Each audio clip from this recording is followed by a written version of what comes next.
So This I just whole want to take a second to introduce some people. I'm delighted to introduce my friends to each other. So Pam and Tom Sheffield, I want to introduce to the group because as I was telling in the beginning, well, first of all, I dressed the most Victorian I could. I found the frilliest dress to wear for this occasion. And then Tom and Pam, I had the delight to meet, and they are like most of the group, you'll find out they're lovers of Africa, lovers of elephant, art lovers. You'll have a lot in common. And they're the ones who had introduced me to Jack because of their involvement with the documentary on Marianne North.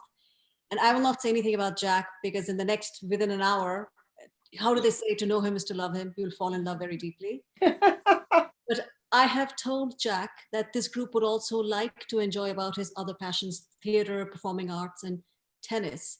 In fact, both Tom, Pam, and Jack are Wimbledon lovers. And so in the parlance of tennis, love all, play. Jack, you want to say something if I play the video? Do you want to introduce yourself, Jack? And then I'll Yes, play. thank you. Thank you. Greetings, everybody from London. And thank you for inviting me today to talk about my presentation on Marianne North, which is additional to the documentary. It was made 5 years ago now with enormous help from Pam and Tom Sheffield. So sparing their blushes, I want to again thank them for all their encouragement when we made that film. And this is by no means a film, but it's a presentation that I used to give in person. But as I get older and I look at the problems today of addressing groups of people in public places, not likely to happen in the next 12 months, probably longer, certainly here. And so I thought before I forget it, I'd better put it on record. So as Shoma knows from my watching her very nice presentations on a regular basis, I thought I'll have a go. And it's been complicated simply because I chose to put two voices, my own and the voice of Marianne North. Much better, I'm sure you ladies would agree, to hear quotes from a lady who wrote it, who actually lived this life, rather than hear me read them out. And so I hope it's better for that. So I'm hoping Can you're going to everybody enjoy it. mute themselves too, please, who are not presenting? Okay. Shari. So that's all I really wanted to say, because we're going to stop not halfway through, but almost halfway through, so that we can have a question, any questions you raise while they're in your mind. I'm not suggesting you would forget them by the end of a 40-minute presentation, but that's what we're planning to do. And Shoma has very kindly agreed to be the chauffeur. She's going to drive us through it. Wonderful. Okay, Shoma?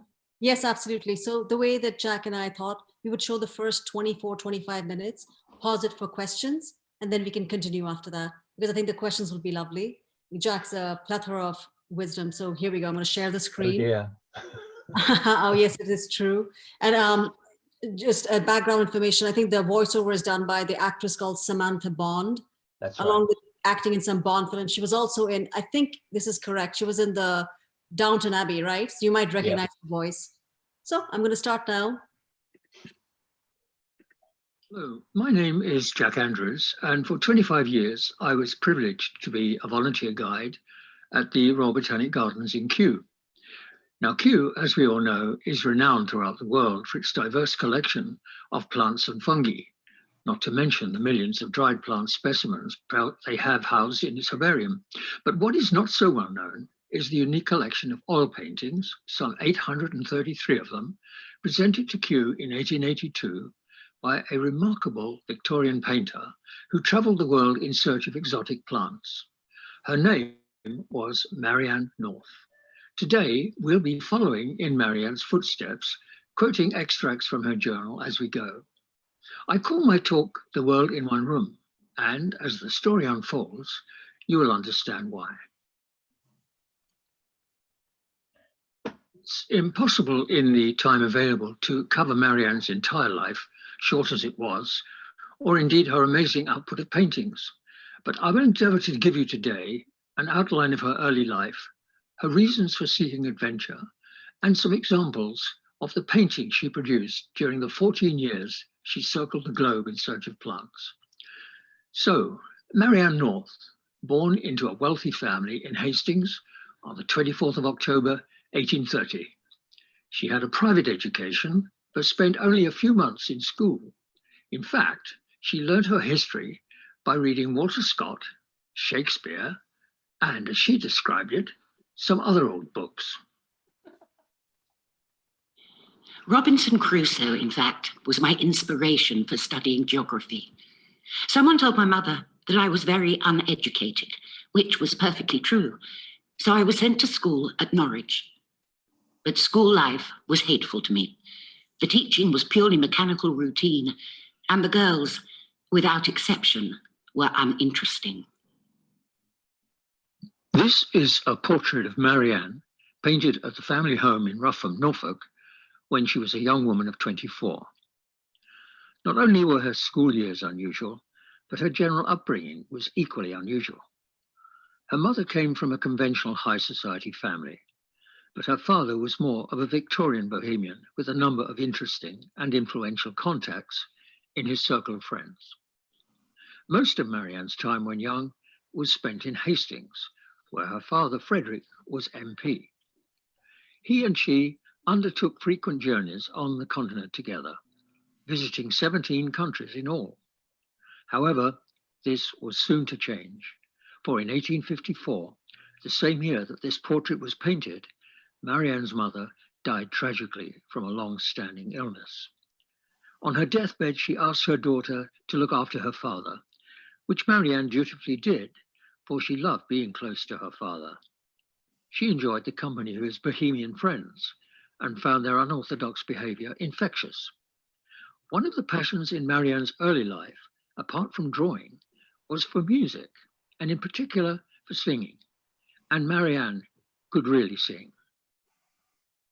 I had a delightful old singing mistress who had been famous in her youth and could reach F above the lines with ease.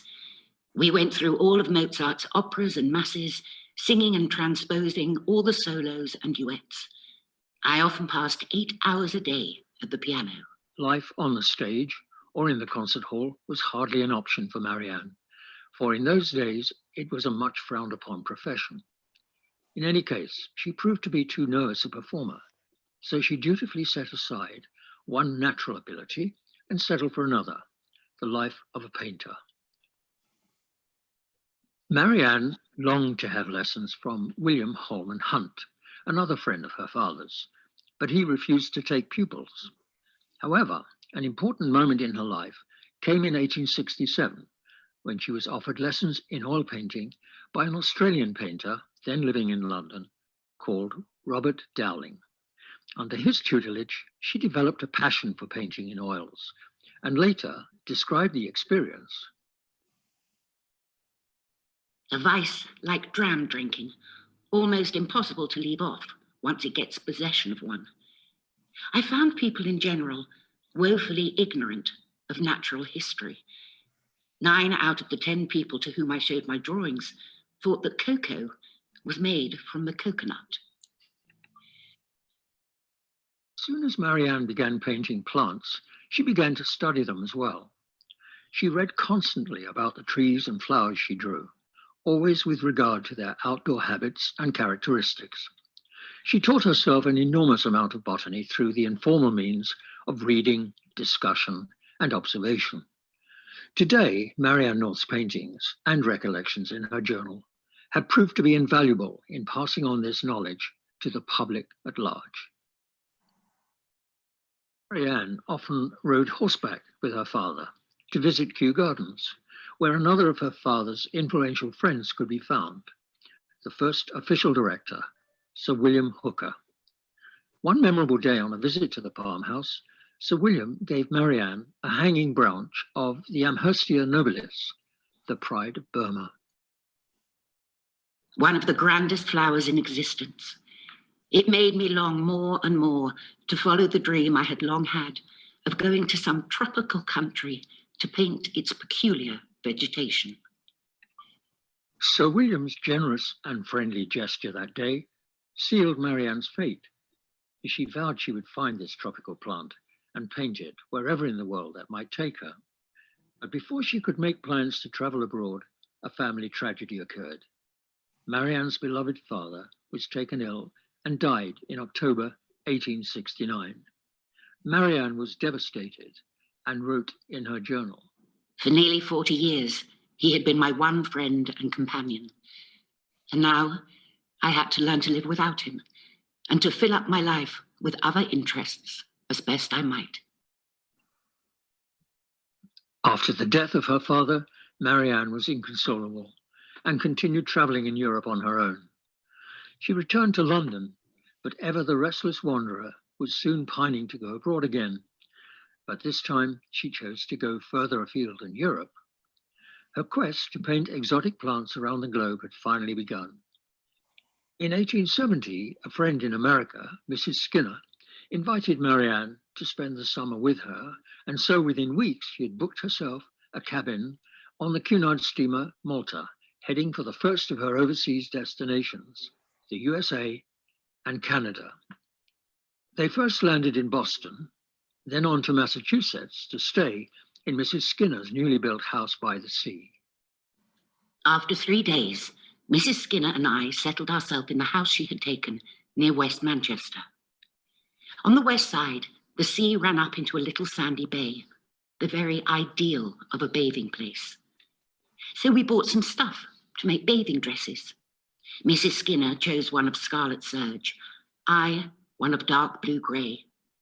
We looked like two large lobsters in the water, one boiled, the other unboiled. After Massachusetts, Marianne moved on to Canada and Lake Winnipeg to admire the autumn colours. The views by daylight were very curious, owing to the gorgeous colouring of the maples and sycamores. Nothing but our most brilliant geranium beds could rival the dazzling variety of reds and crimsons. The lake was particularly lovely on that grey, rainy day. After Winnipeg, Marianne travelled to Quebec, Montreal, Ottawa, Toronto, and Niagara Falls. The falls far outstretched my grandest ideas. They are enormous. The banks above and below, wildly and richly wooded, with a great variety of fine trees, tangles of vine and Virginia creeper all over them. Dispensing with Mrs. Skinner's company, for Marianne was very fond of sending her companions home, she found herself in Washington, D.C., where she received one day a most unusual and unexpected invitation. It came from the President of the United States. President Grant went to great lengths to welcome me, and I could not think what I had done to deserve all this. After a terrible 5 minutes, dinner was announced, and to my horror, the president offered me his arm and walked me in first. I always knew I was old, but was not prepared for that amount of antiquity. Marianne was puzzled. Why had she been given this special treatment? It later transpired that the president believed Marianne was the daughter of Lord North, the man who, as prime minister, had lost the British colonies during the reign of George III. Marianne found this idea quite hilarious, for had she really been Lord North's daughter, she would have been very ancient indeed. On the 15th of December, 1871, Marianne boarded a steamer bound for Jamaica. She arrived on Christmas Eve, finally reaching the tropics she had dreamt about for such a long time. I was in a state of ecstasy, not knowing what to paint first. I painted all day, going out at daylight and not returning until noon, as we had heavy rains most afternoons. The Dr. Hummingbird, with green breast and 2 long tail feathers, used to dart about the garden in company with his wife, who was like him, but minus the tail. 2 large nutmegs, male and female, with a beautiful outer fruit just opening and showing the nut and the crimson network of mace around it. Marianne stayed in Jamaica for 5 months before returning home to London. But after 2 months, she was off again, this time bound for Brazil. Befriended by the Gordon family, she was invited to stay with them in their house. Initially, the invitation was for 2 weeks, but she managed to stay with them for 8 months. We never started without a cup of hot coffee and a biscuit, a great security against the effects of a cold, damp morning ride. We rode round the valley by the steep hillsides so as to avoid the muddy road and marsh, now powdered with lovely masses of the franciscea with its blue and white blooms. Another few months and she was back home in England. But once again, Marianne became restless. It was an unusually cold winter in 1874, and above everything else, she hated the cold. So on New Year's Day, 1875, she set off for Tenerife for some winter sun and warmth. The journey took 13 days. Pictured here is Marianne's painting of the dragon tree, which she had for many months longed to see. And later, she painted the famous peak of Tenerife, Mount Teide, seen in the background on the left of this next picture. The ground was white with fallen orange and lemon petals. Huge white Cherokee roses covered a great arbor. I never smelt roses as sweet as those, and the natural vegetation of the island had been allowed to have all its own way. Magnificent aloes, cactus, euphorbias, arums, cinerarias, sedums, heaths, and other peculiar plants were to be seen in their fullest beauty.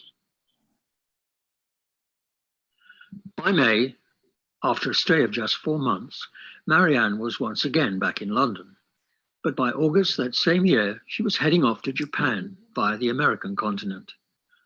In Yosemite, Marianne was thrilled to see at last the giant redwoods, the Sequoiadendron giganteum, and lamented their terrible destruction for the supply of firewood. Even in those early days, she had observed and noted the danger of plants being destroyed and forgotten. It's incredible that she had the foresight even then to recognize what man was doing to destroy the landscape. All the more reason to paint those plants under threat while she could. I've often wondered about the ships that Marianne traveled in. They weren't always luxurious, but in October 1875, Marianne took possession of a splendid, large, airy cabin in the Royal Mail ship Oceanic, bound for Japan. Oceanic was one of the newly designed ships for passenger travel on the White Star Line. Men were berthed in the bow, and women and families in the stern. Marianne, needless to say, was one of the liner's first-class passengers. The sea journey took 3 whole weeks, and after crossing the Pacific, Marianne finally arrived in Yokohama. On her arrival, she decided to take a rickshaw, not, I imagine, the most comfortable means of travel, as she soon found out. A kind of grown-up perambulator, the outside painted all over with marvelous dragons. My 3 bipeds started into the city at full gallop, tearing round the corners and yelling like wild things. They finally fell down like a pack of cards, upsetting me at a street corner. I heard my skull go crack against the wall of the house. This was a time of great change, for parts of Japan were still off limits to the outside world, and Marianne was obliged to apply to the Mikado for a permit to visit. The hill behind the hotel was covered with temples, tombs, and bells, some of them very large. We saw many wonderful temples and palaces, all of wood, with a beautiful concave curve in their overhanging roofs. Inside, they were richly gilded and painted with pine trees, stalks, flowers, and people on a gold ground. I had a special order from the Mikado to sketch for 3 months as much as I liked in Kyoto, provided I did not scribble on the public monuments or try to convert the people, for it was a closed place to Europeans. Sadly, Marianne's visit to Japan was cut short by illness, an attack of gallstones and a bout of rheumatic fever. She was in the doctor's hands for 10 days or so, after which she boarded a boat heading for Hong Kong and Singapore. On a visit to the Botanic Gardens, she screamed with delight when she discovered her favorite pitcher plants growing in the wild, and later on, another plant which he'd long wanted to paint, the flowers and fruit of the Wormia excelsa. One plant I saw there for the first time, the Wormia excelsa, which is often planted as a hedge. It has a glossy 5-petaled flower of the brightest yellow, as large as a camellia. When the scarlet seeds are ripe, they open wide and afford a most gorgeous contrast of colour. I know of few handsomer plants. Borneo has a rich diversity of vegetation, and Marianne just couldn't wait to get out there. Alongside the stunning plants and indigenous tribes, an intriguing British family ruled over the state of Sarawak. Known as the Second White Raja, Charles Brooke had invited Marianne to stay with his family at the palace, otherwise known as the Astana. Here is a view from the palace, painted by Marianne almost as soon as she had arrived. Margaret, the Rani, was rather taken by this eccentric Englishwoman, and in her own memoir, she devoted an entire chapter to Marianne. Here's what she said about her. After lunch, Miss North was hurtlingly energetic. With the thermometer at 80 degrees in the shade, I was longing for my siesta. What, said Miss North, going to lie down? I never heard of such a thing, and you so young. Miss North was the one person who made me realize the beauties of the world. She was noble, intelligent, and kind. It was not long before Marianne decided to travel deeper into the jungle, into the Tagora Mountains, in search of the elusive Nepenthes, a pitcher plant subsequently named after her, Nepenthes northiana. Here you can see the Quicksilver Mountain at Tagora, which Marianne painted by moonlight. I never saw anything finer than the afterglow at Tagora. The great trees stand out like flaming corallines against the crimson hills. It was lovely in the full moon too, with the clouds wreathing in and out of the same giant trees. We had our morning tea at 6:30 on the veranda, and a plum pudding in a tin case from Fortnum and Mason. Marianne was once again on the move, this time headed for Java. She was very impressed with Java's natural beauty and the habits and nature of its people, and in her journal described the island as one magnificent garden of luxuriance, surpassing Brazil, Jamaica, and Sarawak all combined, with the grandest volcanoes rising out of it. It's fairly safe to assume that Java turned out to be one of Marianne's favorite discoveries. This is her painting of an aroid with a nest of white sparrows. The addition of birds, butterflies, and wildlife in general is something we see quite often in Marianne's paintings, creating a useful reference for modern-day scientists today. And next, we see a painting of the jamboa, a kind of myrtle. One rather mawkish variety of the jamboa was pear-shaped and of the brightest pink and scarlet colour. These used to be threaded on bits of cane, tied in bunches, and sold with bananas and oranges in baskets slung from the end of a bamboo over a native's shoulders. In 1877, Marianne visited Sri Lanka, or as it was then, Salon. The main object of her visit was to seek out her old friend, Mrs. Julia Margaret Cameron. Mrs. Cameron was a renowned photographer who had been part of Marianne's father's circle of Victorian artists and writers, which also included Mrs. Gaskell and Lord Alfred Tennyson. She'd met Mrs. Cameron back in England and had promised to visit her at her home in Kalutara. Julia was hugely excited about the prospect of meeting and photographing Marianne, and almost as soon as she arrived, dressed her up in a traditional sari and made her pose with some palms in the background. She dressed me up in flowing draperies of cashmere wool, let down my hair, and made me stand with spiky coconut branches running into my head, the moonday sun's rays dodging my eyes between the leaves as the slight breeze moved them. She told me to look perfectly natural, with the thermometer standing at 96 degrees. In January 1877, Marianne returned home via Aden, Naples, and San Remo, where she was able to visit her father's old friend, Edward Lear.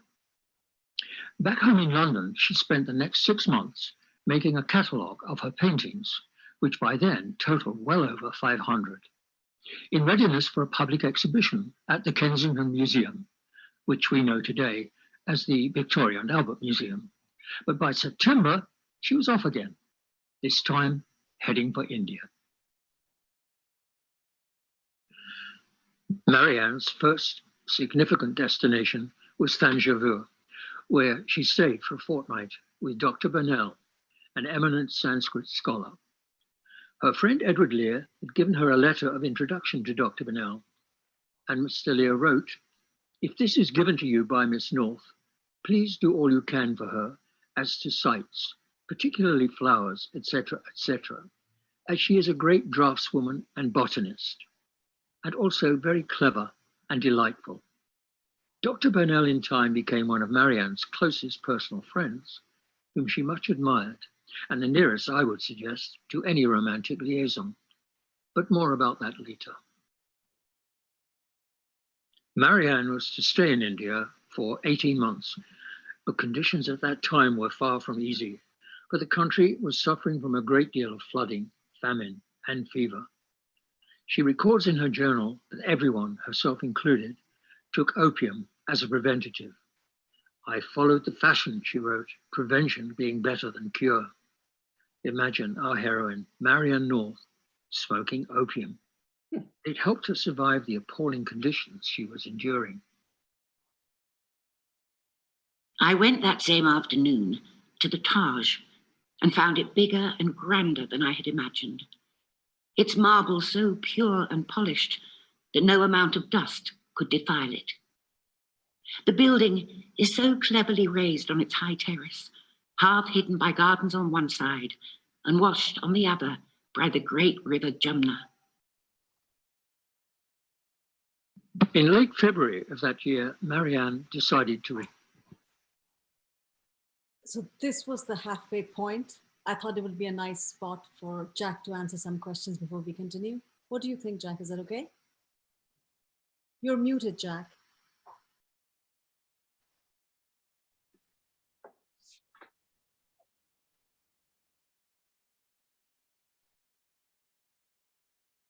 My apologies. I'm with you. Jack, I think it's just lovely the way you juxtapose the paintings and the history, the photography, her travels. It's wonderful. Thank you. I must say, looking at that, and every time you see your work, you obviously criticize it. I apologize for the graininess of that photograph that Mrs. Cameron took of Marianne in her sari. I could have made it a little smaller and made it sharper. But thank you for your compliment. Works. It's interesting to watch the development of her own painting and the refinement of it. And I was fascinated in the picture of, not the sunbird, but that she breaks space in that that's not contained totally in the painting, or isn't that a complete reproduction? You mean with the doctor bird flying in Jamaica? Yeah. Is it that painting? Yes. Yeah, she does it. That's what's so useful and interesting about her painting. She adds the background, which scientists and people referring to these paintings since they've been painted find most useful, of course, because they are put in place. They're given a place. No, but what I was describing is the bird's tail feather breaks out of the frame. Ah, yes. And that's wasn't done with them. No, she had a very unusual way, and considering she didn't have a very formal period of painting lessons. I mean, her lessons, it's extraordinary. And she talks about, in her journal, she described herself as not being very good at composition, which I disagree with totally. She's good at that. I have a, Penelope? oh, That was wonderful, Jack. And I think your decision to make an actress read her words was a wonder. I suddenly realized that I was hearing her, Yeah. not an actress read it, and her humor and energy come through in the words that you've chosen to repeat of hers.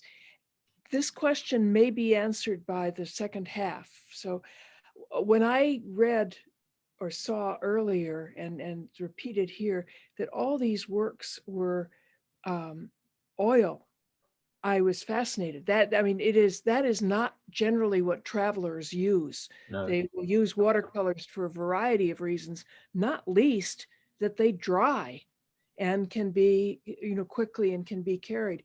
So I, at some point, and the other thing is you talked about her doing some of the paintings by moonlight. Well, you can't do all of what she did in that a length of time. At some point, I would love to hear what we know about her process Yes, as an yes. artist. And they're all on paper too, oil on paper. And oil on cardboard, I guess, or Yes, board, yes.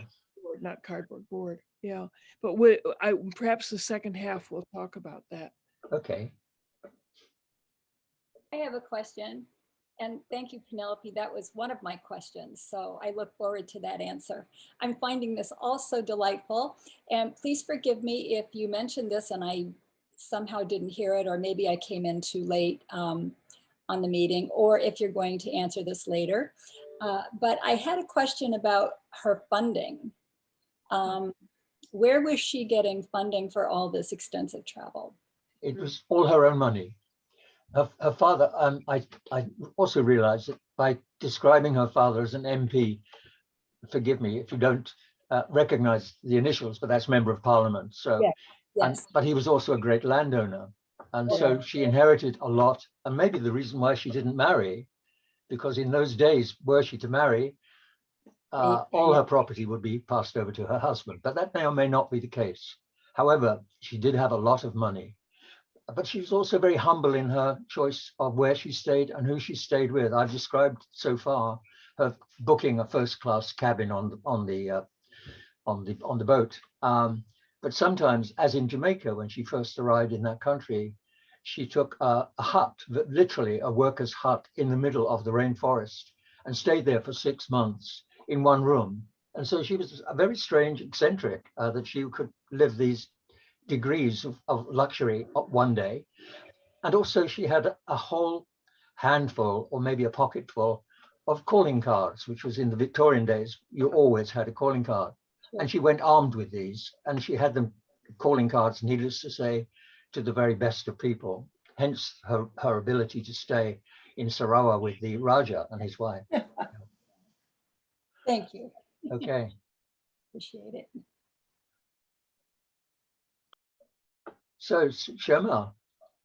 I had a question. I think it was very interesting to me that people like Darwin encouraged her love of art. I mean, she was really encouraged by people that the whole world admires, and that although she kept saying that she didn't have a good education or that she wasn't really educated.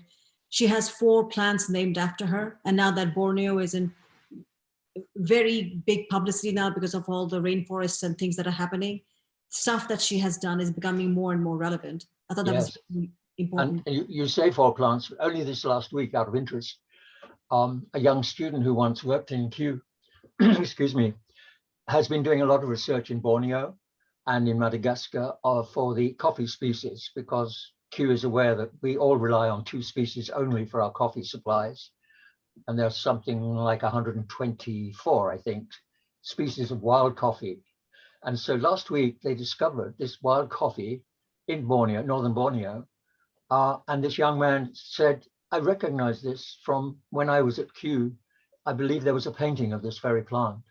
And sure enough, it has been now identified and it's been named after her. So we can now say 5 instead of 4, which is good.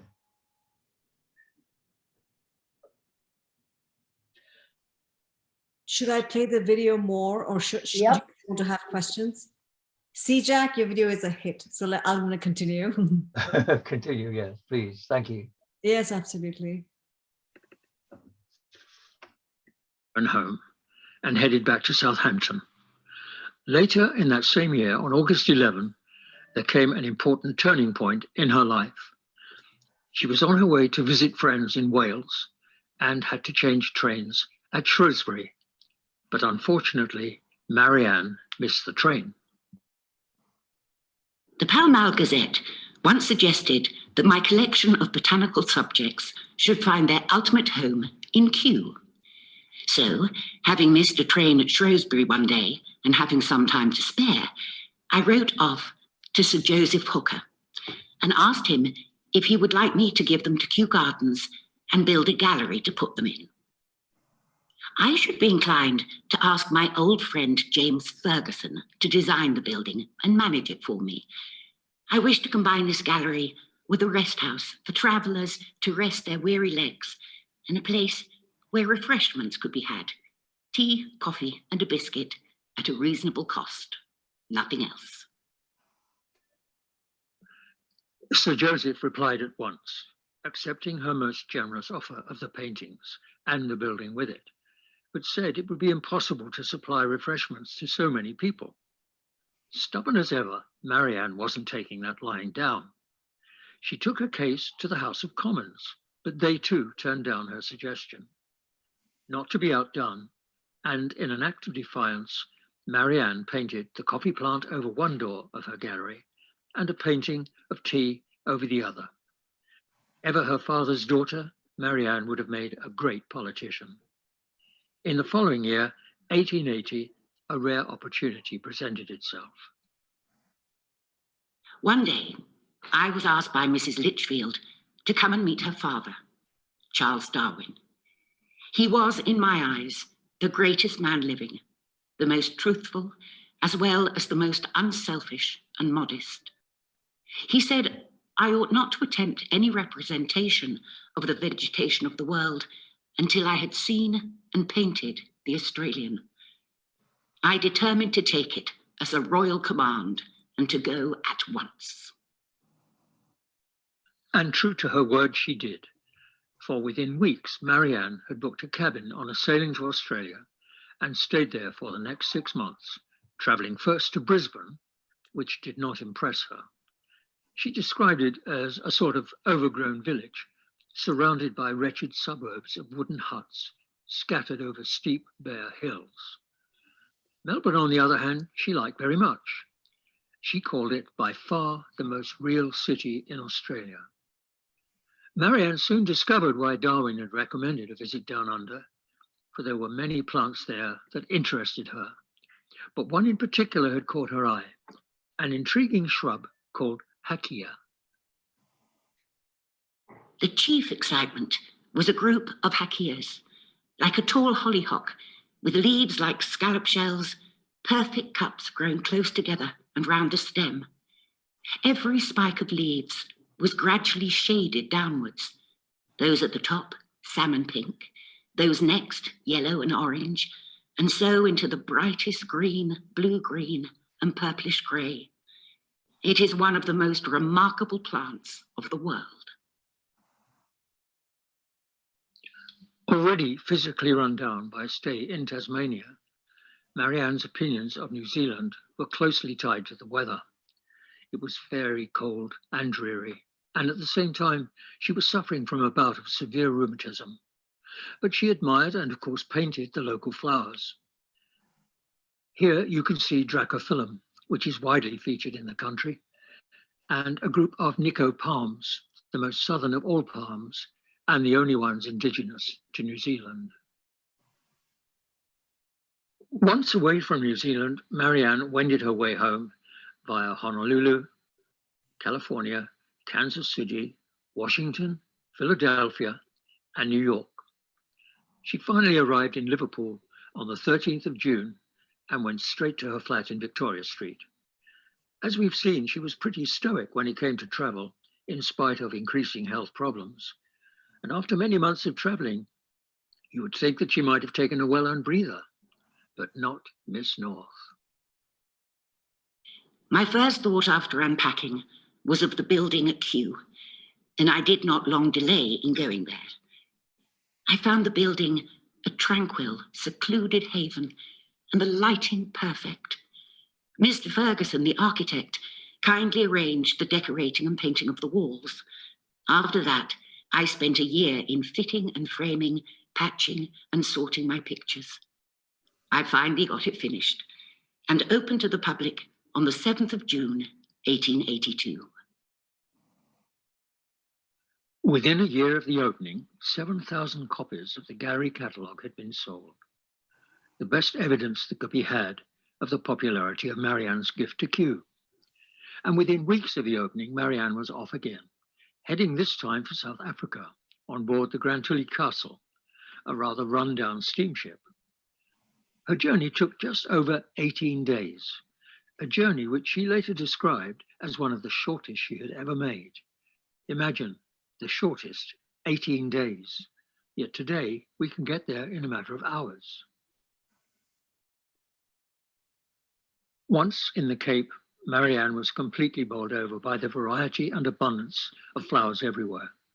She can be seen here on the left, sitting at her easel under a giant aloe in Simonstown, a few miles outside Cape Town. And on the right, her painting of the giant red-hot poker, which Marianne discovered while she was in Grahamstown. This turned out to be a species new to science and was subsequently named after her, Niphophia northiana. For her penultimate journey in search of plants, Marianne North chose the Seychelles, her main aim being to paint the famous coco de mer, peculiar to the Seychelles. Here you see on the left the coco de mer, and on the right the mandrinette, a form of hibiscus. At this time, Marianne was beginning to feel distinctly unwell and was obliged to execute this second painting from the window of the house where she was staying. This was around Christmas, 1883. She began to hear voices in her head brought on by acute deafness, and although she was not to be aware of it at the time, she was on the verge of a nervous breakdown. To make matters worse, there was a sudden outbreak of smallpox on the island and a period of quarantine which prevented Marianne from leaving. Doctors say my nerves broke down from insufficient food and overwork in such a climate. I was in fear of my life, hearing things said behind the low divisions, which they tell me never had been said. Eventually, back home in England, Marianne's delicate health gradually recovered. The following year, before setting out on her next and final overseas adventure, Marianne received another surprise. It was a letter from Queen Victoria, or rather from her secretary, Sir Henry Ponsonby. It said, "The Queen has been informed of your generous conduct in presenting to the nation at Kew your valuable collection of botanical paintings in a gallery erected by yourself for the purpose of containing them." He went on to explain that there was currently no means of publicly recognizing her generosity, but that the Queen wanted to thank Marianne in a more personal manner. I quote, "And in commanding me to convey the Queen's thanks to you, I am to ask your acceptance of the accompanying photograph to which the Queen has appended her signature," unquote. Marianne's response was typically modest. She could have given me nothing more that I would have valued more. At last, Marianne was ready for her final overseas journey. The new gallery had already been extended by a small additional room to display her paintings from the Cape, but she discovered something was still missing from the collection: the Araucaria araucana, one of the biggest trees in the world. Otherwise known as the monkey puzzle tree, it was the only one of the world's great trees that had so far eluded her. But to paint it, she had to travel to Chile. And here you see Marianne's painting, which she composed in the Araucaria forest with the snow-capped Cordilleras in the background. While she was visiting Chile, Marianne also hoped to find another plant of interest, the blue puya. I was told they were all out of flower. Indeed, some people said they didn't exist because they had not seen them. So I got a guide and a horse and started up the mountains. We tied up the horses and proceeded on foot right into the clouds. I could not see a yard before me, but I would not give up. At last, I was rewarded, the mists clearing, and behold, just over my head, a great group of the noble flowers, standing out like ghosts at first, then gradually coming out with their full beauty of colour and form, while beyond them glittered a snow peak far away. I had reached a new world of wonders. By the end of her stay in Chile, Marianne's health began once again to fail her. She consulted a local doctor, but found the medicine he prescribed to have, as she put it, as much effect as toast and water. So, for the last time, Marianne returned home to England and spent a further 12 months rearranging her paintings. The gallery was now her major project. She had quite fixed ideas about its design and construction, and had asked her friend James Ferguson for a Greek temple-like structure with oriental-looking verandas and high windows. And she had strict instructions regarding the layout of the paintings. Every painting had to be renumbered so as to keep the countries as much together as possible, the geographical distribution of the plants being the chief object. By now, Marianne had installed and assembled in her gallery no less than 833 paintings. Her dream had been finally accomplished, and in the space of 14 years, she had visited no less than 17 countries. Now, some of you must be wondering, did Marianne have any romance in her life? Indeed, did she ever have time in her life for romance? Well, sadly, as far as we know, there was none. But there was one particular friend to whom Marianne had become quite attached. That was the man she met in India, Dr. Arthur Burnell. Dr. Burnell was a Sanskrit scholar and an eminent judge who invited Marianne to stay with him during her visit to India. There's a great deal of correspondence in Kew's archives which demonstrate how fond Marianne had become of Arthur Burnell. He reminded her in many ways of her late father, and she wrote to him requesting a photograph. Can't you get a new photograph done yourself? I want one very much as you really are, with long hair behind ears and deep sunken eyes. No beauty, but something different from others. Faith, I think, frivolities would stop to look at. Sorry, the recording is not good on my end. Jack, do you want to say something? Yes, I don't know why, but it's not running properly, and it gets more difficult, I think, as it runs further into the dialogue. Should I mute it and you can talk through it? Would you like to do that? Yes, okay, okay. I'm going to mute my end.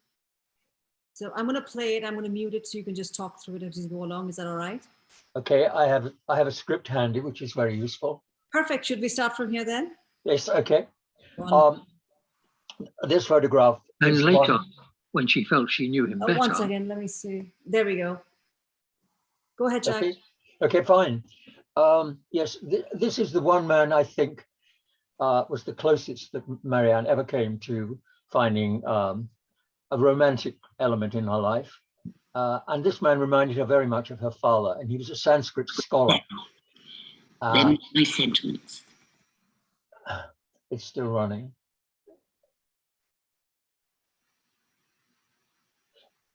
Can you go? Are you able to go back, Shoma, to the picture before? Not probably. Can you get that on?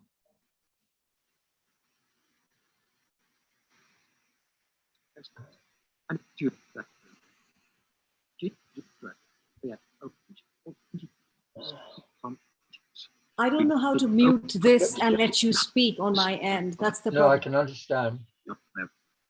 I can talk.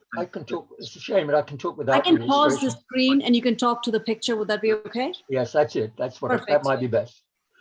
So go ahead, Jack, and tell me when to move to the next screen. And you'll remember that strange photograph. When I was researching, Kew had no knowledge of a photograph of Dr. Burnell. They hadn't seen one. And to cut a long story short, I managed to track it down to the Royal Asian Society. And what was so strange was that when the photograph was sent to me, it matched almost identically to the questions that she was writing in her letters. Her letters, needless to say, are kept in Kew's archives, and I've been through quite a number of them. And I picked up these strange remarks, which I thought was rather personal. That's why I wanted to include it, something quite apart, to show what she was like. And as she said, can't you get a new photograph done of yourself? I want one very much as you really are, with long hair behind your ears and deep sunken eyes. And then she says, no beauty, but something different from others, a face I think a phrenologist would stop to look at. And then in the second letter, I found, I'm not the only one to whom it will be a joy to see you again. There must be very many. If you are so much to me in so short a time, you must be infinitely more to those who have known you longer. There, them's my sentiments. That's the nearest I can have found in her diaries or her letters to any expression of love. But it's not bad, is it? It shows how much she admired him. However, she then proposed a collaboration, and these two pictures on the screen now are paintings of sacred plants. And he, being a Sanskrit scholar, was obviously the right man to write the text of a book that she proposed, and she would provide the paintings. However, sadly, before this could get underway, Dr. Bennell died. And it was very disappointing to her. So very distressed, she decided to have all 28 of these sacred plant paintings mounted in this way in oval frames, and they are hung in the center of the gallery in his memory. And on the right-hand side, we have Frangipani, and on the right, the sacred lotus. But there are, as I say, 28 of them. But I've had to show in this talk, of course, one painting, almost one painting per country. She went to so many countries, I just couldn't keep up with her. Anyway, to add to that, I've said that despite her limited formal education, Marianne's contribution to science was by no means insignificant. Her paintings helped botanical research by unveiling the mysteries of many plants, as indeed was proved this last week when they found the coffee plant that needed identifying. And these plants previously were unknown to botanists. And bear with me a moment, and horticulturalists. And some of the plants she painted proved to be new to Western scientific knowledge, 4 of which, now 5, were named after her, including the red hot poker, which you saw earlier. So Shoma, if we can move to the next picture. Despite Marianne's limited formal education, the contribution to science. Now it's settling down. That's the one. That's the one? That's the painting, yes, that's the one. No, All right, go ahead, please. You can see how much, that is a small annex. We're standing in a small annex at the back of the main room. So it's just one main room and a small annex at the back, which this one at the back contained the paintings that she did in the latter part of her life from South Africa and Australia.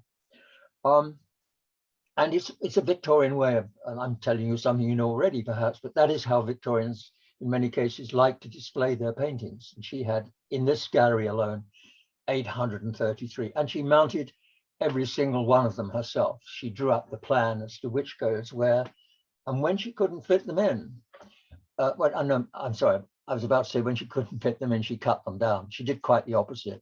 When she couldn't get the space filled by her painting, she would add strips either down the side or along the bottom. So she was that meticulous, that careful. And at one time wanted the ceiling of this gallery to have a map of the world. Can you imagine? With this beautiful tiling, which needless to say is restored tiling. This was done 10 years ago. Every painting was restored. The building was restored. But thank heaven she decided to have a plain ceiling.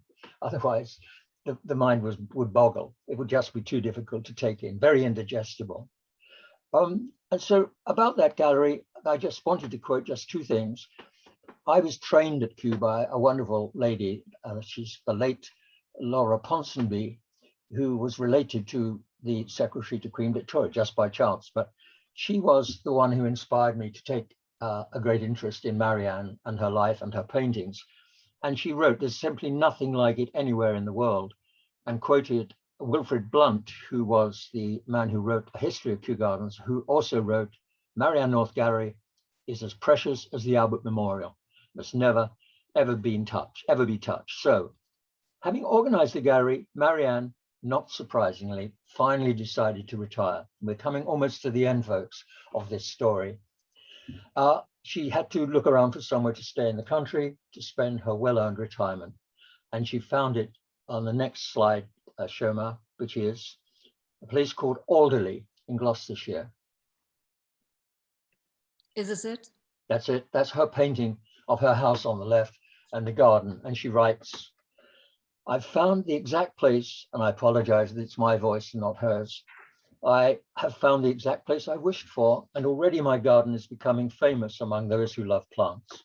No life is so charming as a country one in England, and no flowers are sweeter or more lovely than primroses, cowslips, bluebells, and violets, which grow all around me here. Another picture, please. Yes. In Marianne's lifetime, she had traveled to, but that's back one. Can you All go right. back one? One second. That's right. That's another painting of her property in Alderley. And I wanted to say that she traveled to some 36 countries in her lifetime. In the early days, she did, of course, use watercolor. But when she traveled further abroad, she was obsessed by painting in oils. And so it's now time, she thought it's now time to take it easy, to tend to her garden and record her adventures in her journals. And she wrote, scribbling about warmer places. I hope it may serve to keep my enemies, the so-called nerves, quiet for the few years which are left me to live. The recollections of my happy life will also be a help to my old age. New slide. This is the sad part. Sadly, after writing these words, Marianne was to live for just a few more years, for in 1888, she was diagnosed with a deep-seated disease of the liver. She battled on as best she could, but on Saturday, the 30th of August, 1890, Marianne North died and was later buried in the local churchyard at Alderley. It was a quiet closure to a most remarkable and extraordinary life. And one further slide, please. One more slide. I want No, it sorry. skipped it. It skipped it. This That's one. it. Thank you. I think she should have the last word. And she wrote, begin now by observing as much as you can of what nature teaches, and you will find a new happiness in life. Thank you very much.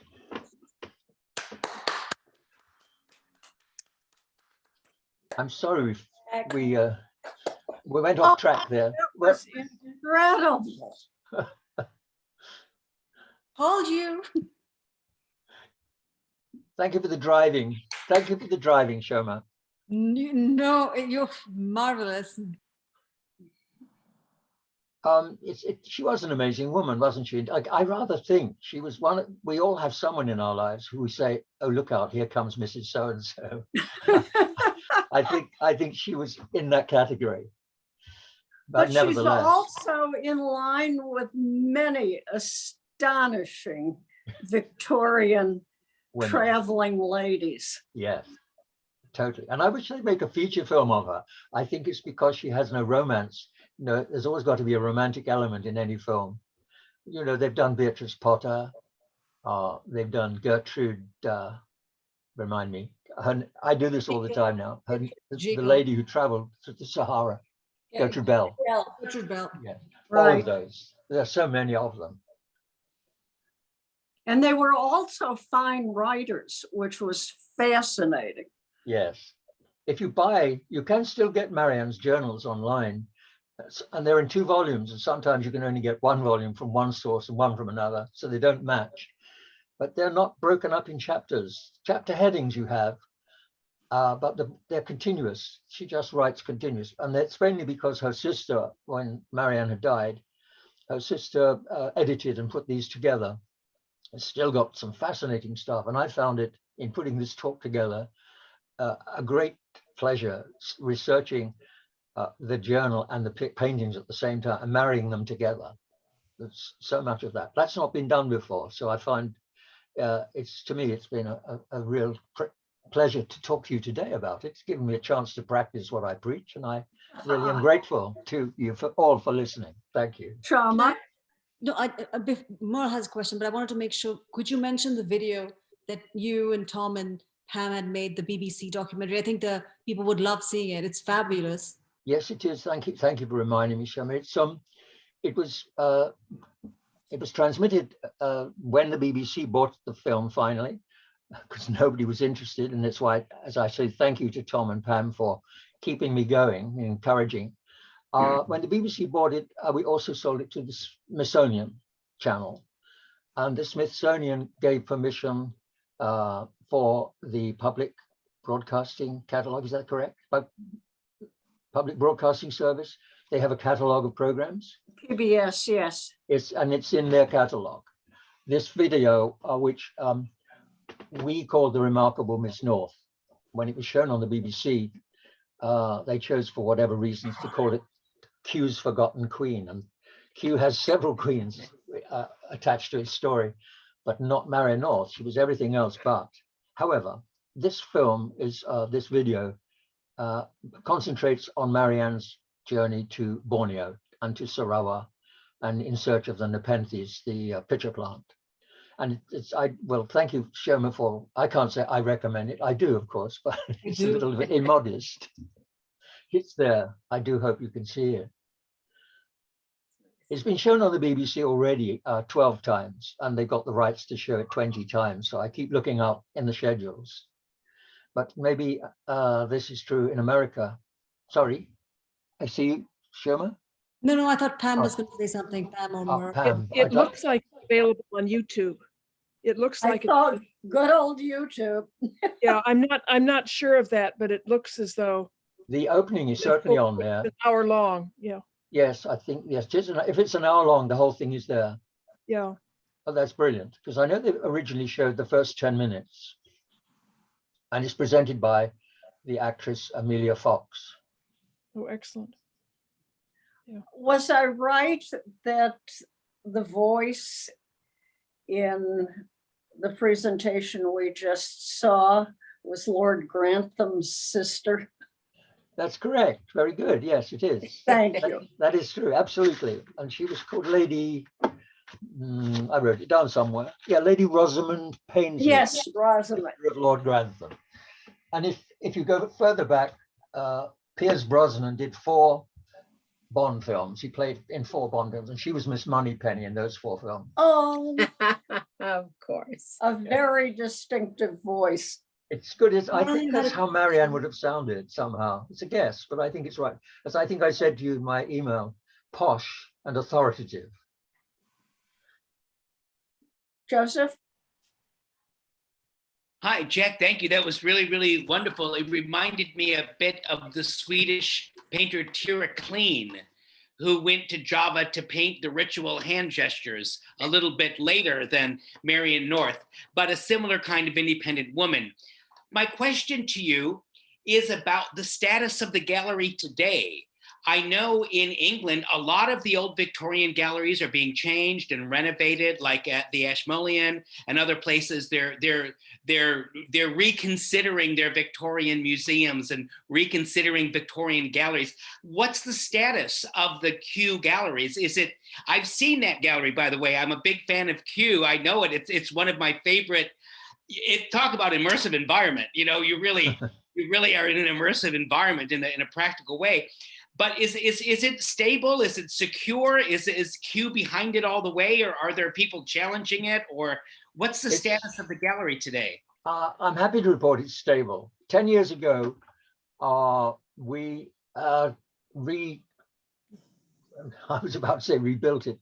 It was restored, totally restored. The building and the paintings, every painting was sponsored, taken down, cleaned, put back, because all the paintings were drawing from the walls behind the dampness, and they were all deteriorating and suffering. And so every one of them is taken down and put back. So that part of it, and the floor, the original Victorian floor, which of course, until this work began, it had been covered with linoleum, looking horrible, awful. But now that's all been nicely restored. Currently, and you might not be surprised at this, it's closed, of course, because all buildings of its kind are closed. But they've taken the opportunity to patch up the roof, to do work that might otherwise not get done.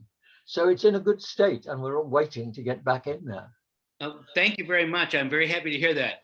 Yeah, thank you. Thank you. Pam? Yes, thank you, Barbara. What I'd like to add is the Chicago connection on how the gallery got restored.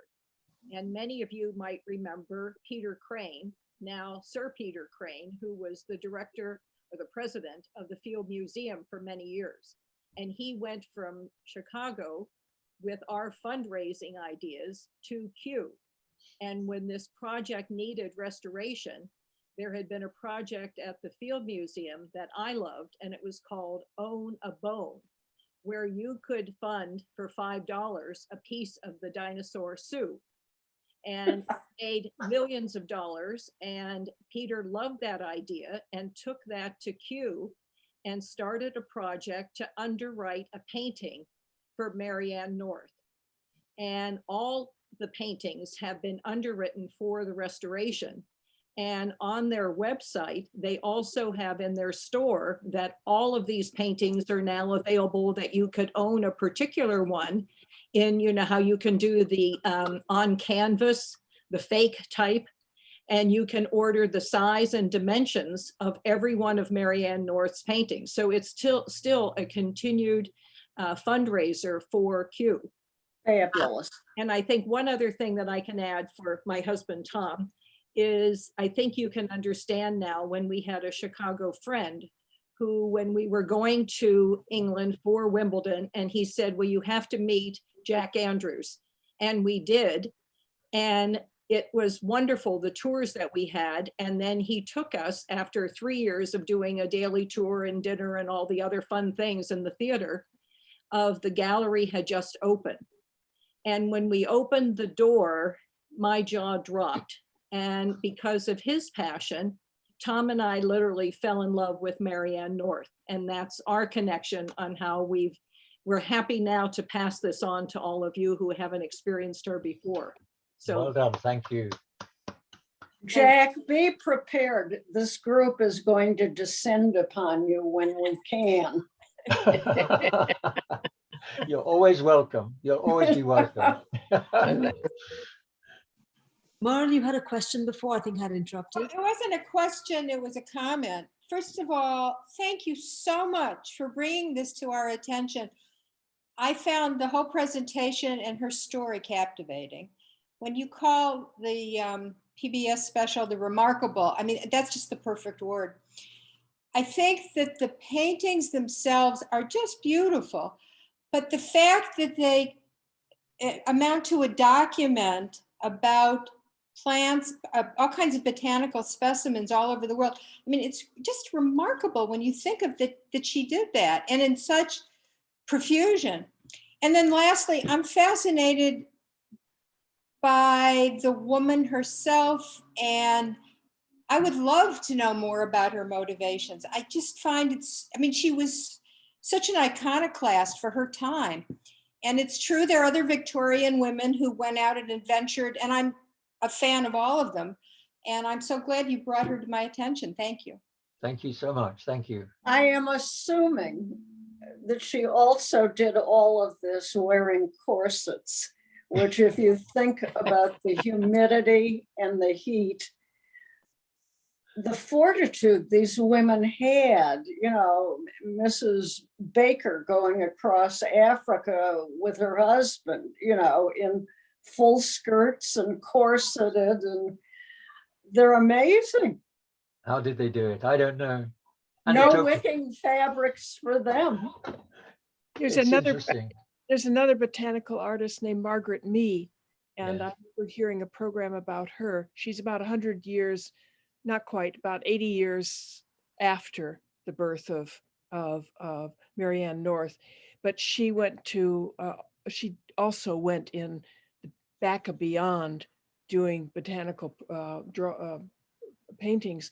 And one of the things in her story is she used to get up an hour and a half. It was only she left her husband, I believe, in England, hour and a half before her bearers, her guides, got up to put on blue eyeshadow and makeup and a full hat, you know, that was very dramatic. So vanity apparently didn't leave. One of the other things is that I understand that botanical drawings, paintings like this are still, even in the age of excellent photography, color photography, they are still in great demand for their scientific use, because an artist can present certain details with certain aspect, make sure that the light is right, so that you really can see what the stamen of this plant looked like, or in compared to Yeah. so it's still going. But I want to ask my question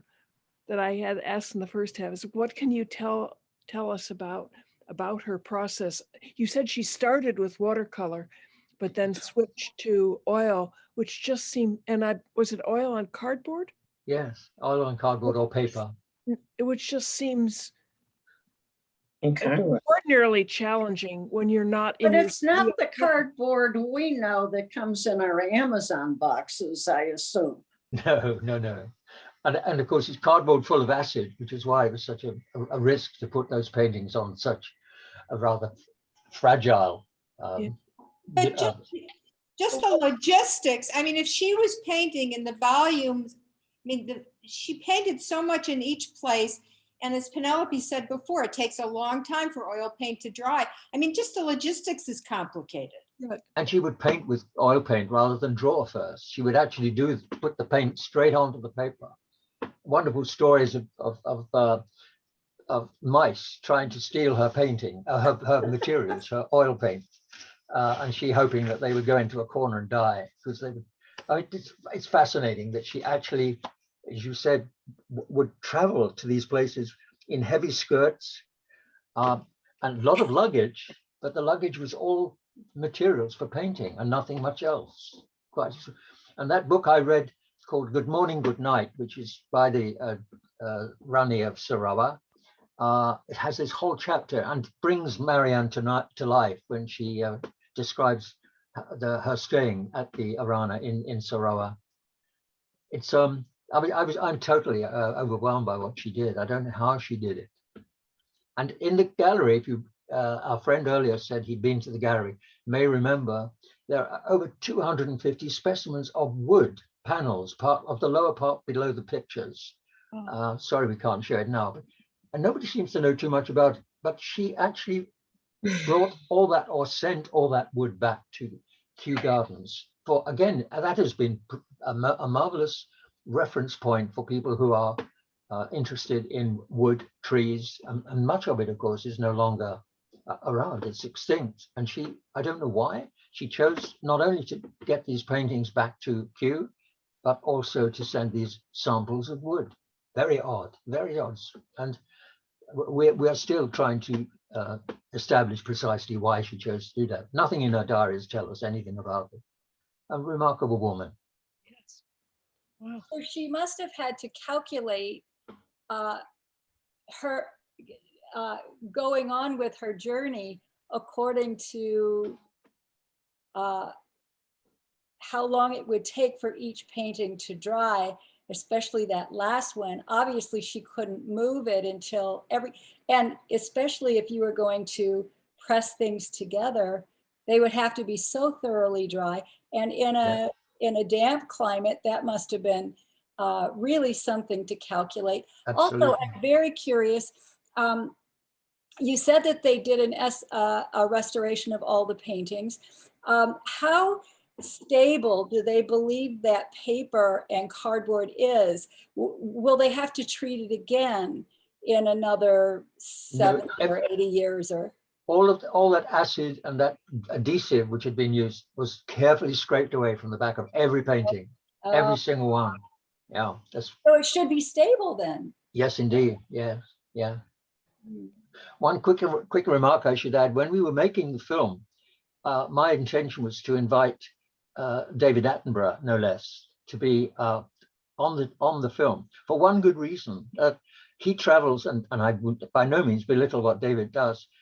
We admire his work tremendously, but of course he's backed up by a film crew, and he travels by plane, and everything is covered by camera. Marianne had none of those, and she traveled simply on her own and recorded everything with her paintbrush. But when I asked David Attenborough, would he come on, I didn't make that clear to him, to be honest with you. I just said, would you come on the program? And he replied saying, I admire this woman's industry, but not the end result. So not everybody likes her paintings, and that's quite common. They don't have to. She's not strictly a botanical painter. That is what's so remarkable about her, that what she has achieved, she did have lessons, of course, from the Australian painter, but most of it has been her own clever interpretation of what she sees and how she's managed to get that recorded on I nearly said canvas, on paper. Yeah. And things are still valid, that she was so fine, not academic, that species can be identified perfectly now. Yeah, yeah. What I loved, when you have a chance, because I'm sure you will, because I know you guys, Penelope's probably looking up the video as we speak. In the video that you see her in the story, especially the one in Sarawak, that she's fully dressed in her petticoats and everything, lugging all that, going up the mountain. So it's not like she just walked into a side panel. She lugs way up the mountain, carrying all of that, goes through these boats into jungle infested areas to paint. I don't know, I'm sure David Attenborough is lovely, but there's no lack of industry in what she ekes out. And I also want to suggest you guys take a chance to, Marianne North is fabulous, but Jack and Pam and they themselves are really interesting people. The stuff that they've done and just for example, I'll say like Pam, many of you are CSO lovers. I guess the CSO once had a huge event at the United Airlines terminal. Pam is the one who was behind making sure that that event held place at the United terminal before it opened up to the public. And then Jack's got fantastic history in the theaters of London, because I know you're all theater lovers. I'm not taking away from Marianne North. I'm just delighted these two are here today to just ask them questions on all this other stuff that you guys have an interest in. Traveling, theater groups. The picture I put up in the bird show the other day, it had a picture of the ballet Two Pigeons. That principal dancer and both the male and the female are friends of Jack. Interesting people. I don't know why on earth he's friends with They me. just live across the road. We're very lucky. No, you are all so enthusiastic, and I think it's marvelous that you have received this this presentation so nicely. Thank you so much. Thank you. Well, it was such a pleasure when Shoma suggested you, Jack, and very, very exciting. And look what we have all received today. Oh, good. Well, you've had your lunch, I hope. Indeed. Did you have your lunch today? Yes, because I'm trying to work out the timetable. Don't worry about the time. Did you see that cartoon that showed the trouble they were having moving Stonehenge Yes. to, fit the time? What are we calling the daylight saving? Daylight saving, yeah. It's hysterical. Well, So I do I hope thought it was funny. Are you on summertime now? in England, no, not for another 2 weeks, 2 more weeks. Today it's Mother's Day. Isn't it called Mothering Day? No, it's called religiously. It's called Mothering Sunday. When I was a child, it was called Mothering Sunday. That's what I thought. And you were obliged to go out and pick primroses for your mother. Now it's quite different today. I think they expect at least a Cadillac or something of the kind,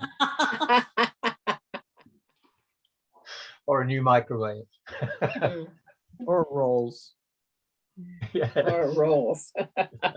This was marvelous. Thank you. Any more questions? Any more suggestions? Where do we go from here? No. But thank you again for having me. Thank you. Lovely. Very much. Thank you so much. Bye all. Bye-bye. Ciao. Bye, Pam. Bye, Tom. Thank you. Hey, Pam. bye, Jack. I mean, my kids may be exhausted from Zoom in having had to educate their children that way. I have found Zoom a blessing during this year, because for me, it's being connected both with friends and with intellectual things that are important to me. So here we all are. Well We've done. been able to do it. Well done. Good. Bye-bye. Bye. So much. Bye. Bye.